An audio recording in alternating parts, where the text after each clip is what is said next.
ओम परमात्मने नमः। 10वें अध्याय में 10 प्रकार की सृष्टि का वर्णन किया गया है। विदुर जी ने कहा कि मुनिवर, भगवान नारायण के अंतर्ध्यान हो जाने पर संपूर्ण लोकों के पितामह ब्रह्मा जी ने अपने देह और मन से कितने प्रकार की सृष्टि उत्पन्न की। भगवान, इनके सिवा मैंने आपसे और जो बातें पूछी हैं उन सब का भी क्रम से वर्णन कीजिए और मेरे सब संशयों को दूर कीजिए, क्योंकि आप सभी बहुज्ञों में श्रेष्ठ हैं। सूत जी कहते हैं कि सोनक जी, विदुर जी के इस प्रकार पूछने पर मुनिवर मैत्रेय जी बड़े प्रसन्न हुए और अपने हृदय में स्थित उन प्रश्नों का इस प्रकार उत्तर देने लगे। मैत्रेय जी ने कहा कि अजन्मा भगवान श्री हरि ने जैसा कहा था, ब्रह्मा जी ने भी उसी प्रकार चित्त को अपने आत्मा श्री नारायण में लगाकर 100 दिव्य वर्षों तक तप किया। ब्रह्मा जी ने देखा कि प्रलयकालीन प्रबल वायु के झरोकों से जिससे उत्पन्न हुए हैं तथा जिस पर वे बैठे हुए हैं वह कमल तथा जल कांप रहे हैं। प्रबल तपस्या एवं हृदय में स्थित आत्मज्ञान में उनका विज्ञान बल बढ़ गया और उन्होंने जल के साथ वायु को पी लिया।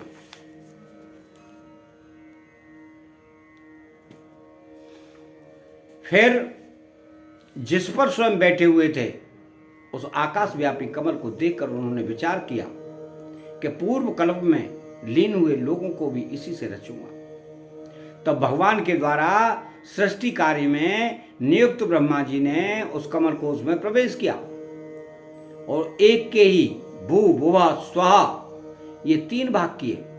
यद्यपि वह कमल इतना बड़ा था कि उसके 14 भुवन तथा इससे भी अधिक लोकों के रूप में विभाग किए जा सकते थे। जीवों के भोग स्थान के रूप में इन्हीं 3 लोकों का शास्त्रों में वर्णन हुआ है।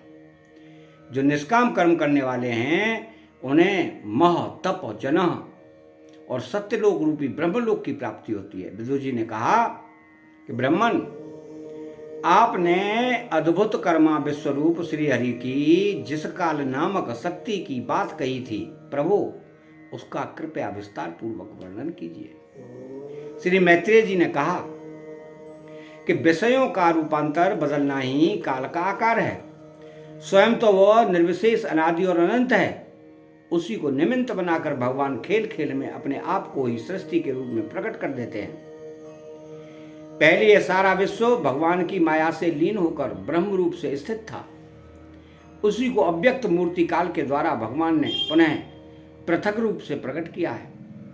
यह जगत जैसा अब है वैसा ही पहले था, भविष्य में ही वैसा ही रहेगा। इसकी सृष्टि 9 प्रकार की होती है तथा प्राकृत वैकृत भेद से एक 10वीं सृष्टि और भी है और इसका प्रलय काल द्रव्य तथा गुणों के द्वारा 3 प्रकार से होता है। अब पहले मैं 10 प्रकार की सृष्टि का वर्णन करता हूं। पहली सृष्टि महत्व की है, महंतत्व की है। भगवान की प्रेरणा से सत्व आदि गुणों में विषमता होना ही इसका स्वरूप है। दूसरी सृष्टि अहंकार की है, जिससे पृथ्वी आदि पंचभूत और ज्ञानेन्द्रिय और कामेंद्रियों की उत्पत्ति होती है। तीसरी सृष्टि भूत सर्प की है, जिसमें पंचमहाभूतों को उत्पन्न करने वाला तन्मात्र वर्ग रहता है। चौथी सृष्टि इंद्रियों की है, यह ज्ञान और क्रिया शक्ति से उत्पन्न होती है। 5वीं सृष्टि सात्विक अहंकार से उत्पन्न हुए इंद्रियाधिष्ठाता देवताओं की है, मन भी इसी सृष्टि के अंतर्गत है। 6ठी सृष्टि अविद्या की है, इसमें तामिश्र, अंधतामिश्र, तम, मोह, महामोह ये 5 गांठें हैं। ये जीवों की बुद्धि का आवरण और विशेष करने वाली हैं। ये 6 प्राकृत सृष्टियां हैं। अब वैकृत सृष्टियों का भी विवरण सुनो। जो भगवान अपना चिंतन करने वालों के समस्त दुखों को हर लेते हैं, ये सारी लीला उन्हीं श्री हरि की है। वही ब्रह्मा के रूप में रजोगुण को स्वीकार करके जगत की रचना करते हैं। 6 प्रकार की प्राकृत सृष्टियों के बाद 7वीं सृष्टि वैकृत सृष्टि इन 6 प्रकार के स्थावर वृक्षों की होती है। वनस्पति, औषधि, लता, लक्षार, विरुद्ध और द्रुम इनका संचार नीचे जड़ से ऊपर की ओर होता है। इनमें प्राय ज्ञान शक्ति प्रकट नहीं रहती। ये भीतर ही भीतर केवल स्पर्श का अनुभव करते हैं तथा इनमें से प्रत्येक में कोई विशेष गुण रहता है। 8वीं सृष्टि त्रिअंग योनियों पशु पक्षियों की है। वो 28 प्रकार की मानी जाती है। इन्हें काल का ज्ञान नहीं होता। तमोगुण की अधिकता के कारण ये केवल खाना पीना, मैथुन करना, सोना आदि ही जानते हैं। इन्हें सूंघने मात्र से वस्तुओं का ज्ञान हो जाता है। इनके हृदय में विचार शक्ति या दूरदर्शिता नहीं होती। साधु श्रेष्ठ, इन त्रियकों में गौ, बकरा, भैंसा, कृष्ण मृग, सुअर, नीलगाय, रूरू नाम का मृग, भेड़ और ऊंट, ये द्विशः 2 खुरों वाले पशु कहलाते हैं। गधा, घोड़ा, खच्चर, गौर मृग, सरफ और चमरी, ये एकाएक 1 खुर वाले हैं। और 5 नख वाले पशु पक्षियों के नाम सुनो। कुत्ता, गीदड़, भेड़िया, बाघ, बिलाव, खरगोश, शाही, सिंह, बंदर, हाथी, कछुआ, गोह और मगर आदि पशु हैं।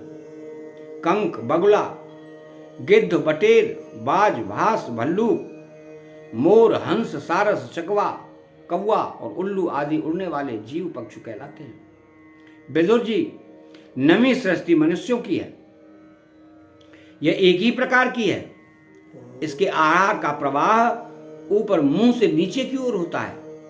मनुष्य रजोगुण प्रधान, कर्म परायण और दुख रूप विषयों में ही सुख मानने वाले होते हैं। स्थावर, पशु, पक्षी और मनुष्य, ये तीनों प्रकार की सृष्टियां तथा आगे कहा जाने वाला दैव सर्ग वैकृत सृष्टि है तथा जो महंतत्वादि रूप वैकारिक देव सर्ग है उसकी गणना पहले प्राकृत सृष्टि में की जा चुकी है।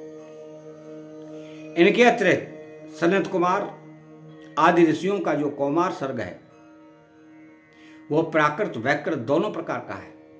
देवता, पितर, असुर, गंधर्व, अप्सरा, यक्ष, राक्षस, सिद्ध, चारण, विद्याधर, भूत, प्रेत, पिशाच और किन्नर, किमपुरुष, अश्वमुख आदि भेद से देव सृष्टि 8 प्रकार की है। विदुर जी, इस प्रकार जगतकर्ता श्री ब्रह्मा जी की रची हुई यह 10 प्रकार की सृष्टि मैंने तुमसे कही। अब आगे मैं वंश और मंत्र आदि का वर्णन करूंगा। इस प्रकार सृष्टि करने वाले सत्य संकल्प भगवान श्री हरि ब्रह्मा के रूप से प्रत्येक कल्प के आदि में रजोगुण से व्याप्त होकर स्वयं ही जगत के रूप में अपनी ही रचना करते हैं। अतः यहां 10वां अध्याय समाप्त होता है। बेल आइकन घंटी को दबाएं, चैनल को सब्सक्राइब करें और कमेंट बॉक्स में श्री राधे कृष्णा लिखें। जय श्री कृष्णा।